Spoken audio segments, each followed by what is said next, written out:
लोग थे उनको किसी की इज्जत मियां शरीफ साहब कहते थे कि पुत्र आपने कहा रोटी खान ली वाधू है पैसे वादी ने इको चीज का ख्याल करना है कि मुल्क भुखा ना कुछ हर बंदे को रोटी मिलनी चाहिए। देखिए जब ये सोच ये थॉट होगी आपके बड़ों की कि इस मुल्क के अवाम को रोजी रोटी का बंदोबस्त सबसे पहला है और होता भी ऐसे था। जब भी हुकूमत आती है मियां नवाज साहब आप देखें इंडस्ट्री पे एक बूम आ जाता है, मार्केट पे एक बूम आ जाता है, मोटरवे सड़कें चीजें सर इससे रोजगार पैदा होता है ना। आपकी सड़कें पुल मोटरवे बनेंगे तो रोजगार ही है ना। सीमेंट से लेके इंटी से लेके बिजली से लेके गारा से लेके मजदूर से लेके उसपे सारे ह्यूमन लोग काम कर रहे हैं ना सर। तो बड़ा फर्क है सर इनमें और उनमें, इसमें कोई चीजें।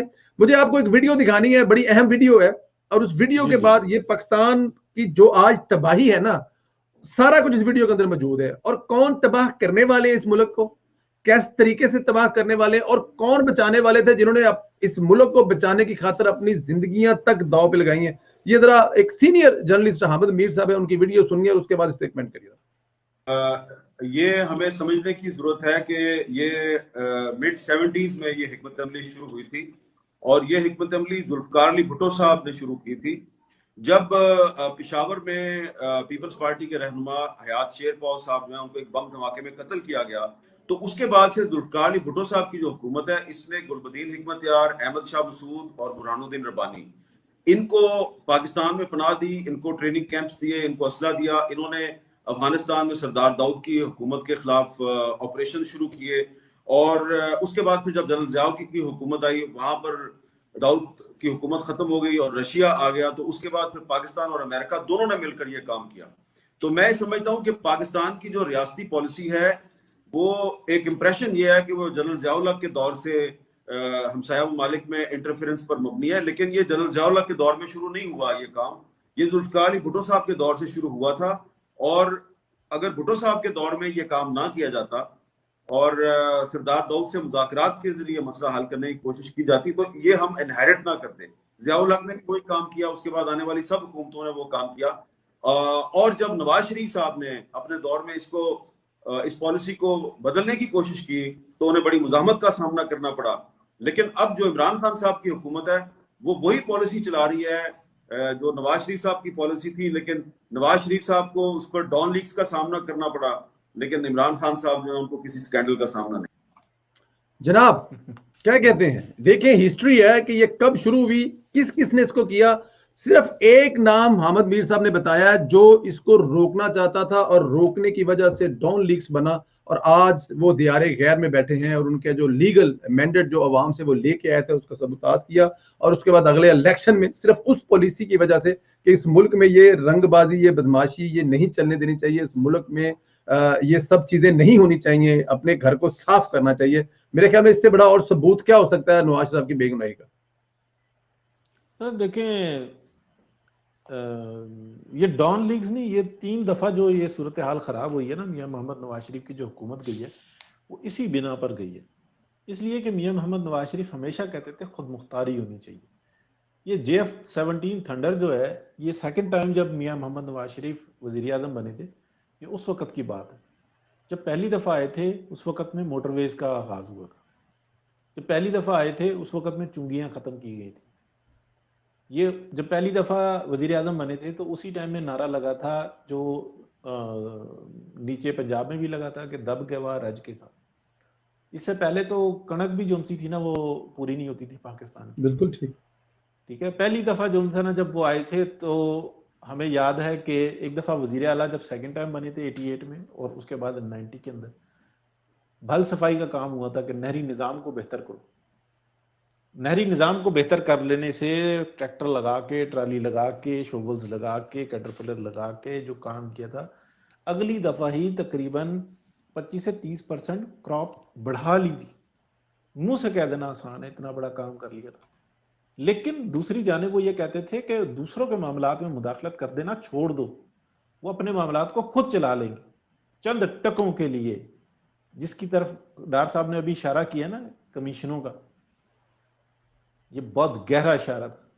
ये चंद टकों के लिए जो इनको जाती तौर पे मिलते हैं, जैसे मियां मोहम्मद नवाज शरीफ को भी एक दफा ऑफर हुई थी, याद है ना आपको, जब एटमी धमाके करने बहुत बड़ी अपने किताब में लिखना पड़ा उसको जी कि मैंने कहा कि मैं जाती अकाउंट में तुम्हारे और तुम्हारे भाई के अकाउंट में जहां चाहो मैं डाल दूंगा, लेकिन ये ऐसे ही। ब्लास्ट ना करो।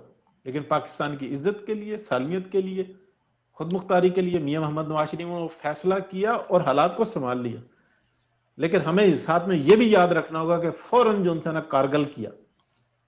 यही मुशर्रफ था कि जिसने रातों रात जो उनसे ना प्लानिंग करके और कारगिल पे जो उनसे ना अपनी फौजें चढ़ा दी। पाकिस्तान की उस वक्त में हैसियत क्या थी सालमियत के लिए जनाब? पूरी दुनिया के अंदर डंके बज रहे थे। आधी से ज्यादा दुनिया ने जाना था कि पाकिस्तान को दुनिया के अंदर मुल्क है, जब बिल्कुल एटमी ऐसे। धमाके किए थे, जिसने इंडिया के मुकाबले में एक स्टेट है मौजूद। वरना तो पाकिस्तान को लोग ऐसे ही समझते थे कि शायद जैसे एक नाराज हुई हुई एक स्टेट है इंडिया की, जिसके ऊपर इंडिया का ही गलबा है, इंडिया का ही काबू है।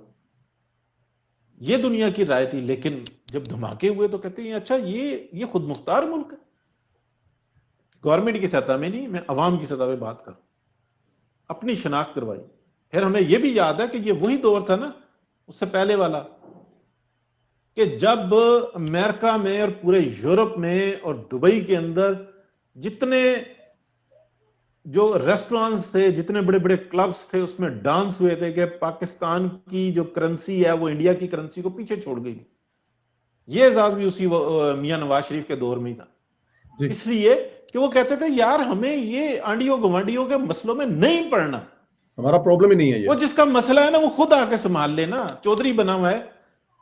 हमने अपने मसाइल देखने हैं, हमने अपनी इंडस्ट्री को बढ़ाना है, हमने अपने जो ज़राई इनकलाब लेके आना पाकिस्तान के अंदर, हमने अपनी इंडस्ट्री लगानी है, कॉटन इंडस्ट्री। ये तमाम मियां नवाज शरीफ के दौर में लगी, जो बड़े पैमाने पे जो इनकलाब है, जो जदीद किस्म की लगी है। मैं अभी अगर कंपनीज का नाम लूंगा तो वो थोड़ा सा हो जाएगा प्रोग्राम की में जो सा ना वो फर्क आ जाएगा, जिसके रह जाएंगे। बड़ी बड़े सबको कहा था कि आप जदीद तरीन प्लांट्स लगाओ, और तमाम को यह कहा था कि हम आपको फैसिलिटेट करते हैं, किसी किस्म का कोई टैक्स नहीं होगा। आज तक जो है ना वो सिस्टम चल रहा है। दुनिया के अंदर बेस्ट लॉन जो है ना कपड़ा वो पाकिस्तान का, पाकिस्तानी हिसाब से आप देख लें कि 7-8 हजार रुपए से लेके और 3-3 लाख रुपए तक का लॉन का सूट है पाकिस्तान से बन के जाता है। दुनिया के अंदर 50% से ज्यादा तौलिया जो है वो पाकिस्तान से बन के जाता है। किसके दौर में लगा, कैसे लगा? इससे पहले तो हम यही देख रहे थे ना, ज़ियाउल हक के दौर में सिर्फ धागा ही बन रहा था ना, धागा बन रहा है बाहर जा रहा है, और दूसरा जो था ना उस धागे का कपड़ा बना रहा है। इंडस्ट्री किसके दौर में लगी है, ये हमें याद रखना चाहिए। देखें सर, ये जो आप जिस तरफ तवज्जो दिला रहे हैं उसका ये तो एक छोटा पहलू है। और देखें बहुत बड़ी बात जो सी ना, हामिद मीर एक पाकिस्तान के अंदर ना एक बहुत बड़ा सरमाया है। वो जो ये जो कैपिटल टॉक कर रहे हैं ना, मुझे नहीं लगता कि ये शख्स को अपने शौक के साथ कर रहा है। ये तो एक टाइटल सा लगा के 2-4 बंदे बुला के और मुलाखड़ा करता है। जितना बड़ा इल्म है, आप ये देखें कि उसामा बिन लादेन के इंटरव्यूज इस शख्स ने किए। इसके अलावा कितनी पॉजिटिव जो सी है ना इंफॉर्मेशन है इसके पास, पाकिस्तानियत है इसके पास, हमेशा एक लिमिट से आगे नहीं बढ़ता। लोग इल्जामात लगाते हैं जी इतने लाख लेता है, इतने लाख लेता है। इस्लामाबाद में एक नॉर्मल से घर में रहता है। मैं ये भी जानता हूं कि किस शख्स को प्लाट मिला था, इसने डोनेट कर दिया था। वो ऑनेस्टी है ना उसके अंदर, बिल्कुल है। वो चाहता है। अभी ये जो जिस तरीके की उसने बातें की, यही तो वो तारीख है।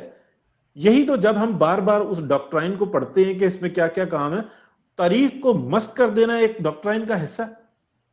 लेकिन ये तारीख ही बोली है ना, ये तारीख को हमें याद रखना होगा। जब हमें पता होगा ना हम हैं कौन, हमारी हैसियत क्या है, हम किस किस जगह पे इस्तेमाल हुए हैं, और हमने अपना रास्ता निकालना किस तरीके से, और हक और सच का रास्ता कौन सा है, तब जो है ना बेहतरी आएगी। और अब ये बेहतरी आ रही है इसलिए कि सोशल मीडिया एक ऐसा सोर्स है कि कोई नहीं, मैं गलत बोल रहा हूं या सही बोल रहा हूं, अवाम में जा रहा है।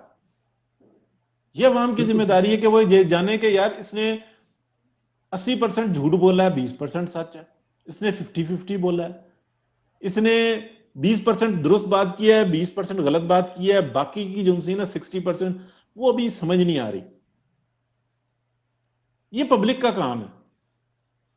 और हामिद मीर साहब ने ये जो बात की है ना, देखें बहुत इज्जत में इजाफा हुआ है। उन्होंने तारीख बताई है, कि एक सिविल मार्शल लॉ एडमिनिस्ट्रेटर था, किस तरीके से मुल्क को 2 लाख कर देने के बाद उसका वजीर आजम बनने का चांस बना। फिर 77 के अंदर ये जो इलेक्शन होता है उसके अंदर किस तरीके से जो उनसे ना इलेक्शन को लूटा गया। वो जो एफएसएफ बनी थी उसके बारे में कोई बताता है? यही लोग बोलेंगे, यही लोग बताएंगे कि एफएसएफ क्या थी, किस तरीके से वो ऑर्गेनाइजेशन थी, वो किस क्या क्या काम किया करती थी। अगर उसके पॉजिटिव और उसके नेगेटिव यही लोग बताएंगे, लेकिन सवाल करने वाला होगा तो तब बताएंगे। डेफिनेट जब सवाल करने वाला नहीं होगा तो कैसे बचाएंगे। अच्छा मुझे जरा ये बताएं, ये जो डिक्टेटर होता है और एक जमहूरी हुकूमत होती है, वो ताकतें जिनको किसी मुल्क में जैसे पाकिस्तान में उनसे कुछ काम लेना है, अफगानिस्तान की वार है, इंडिया के साथ मसाइल हैं, कौन उनको आसान लगता है और क्या वजह होती है कि वो आसान होते हैं? डिक्टेटर उनके लिए हैंडल करना आसान होते हैं या जमहूरी हुकूमतें आसान होती हैं? सर डिक्टेटर ही आसान होता है ना हमेशा। डिक्टेटर और किंगडम ये तकरीबन तकरीबन एक ही चीज है। आप कह लें कि काफी करीब करीब है, एक चीज नहीं है, काफी करीब करीब है। किंगडम जो सी होती है ना वो पुश्त दर पुश्त आ रही होती है, उसके अंदर फिर भी कुछ ना कुछ चीज होती है। लेकिन डिक्टेटर तो होता है कि कमी कमीन आके किसी बड़ी सीट पे कब्जा कर ले, वो किसी चीज का ख्याल नहीं करता, किसी के हकूक की बात नहीं करता, किसी असूल और तरीके की बात नहीं करता, इसलिए कि वो खुद चोर दरवाजे से घुसा हुआ होता है। बड़ी माजरत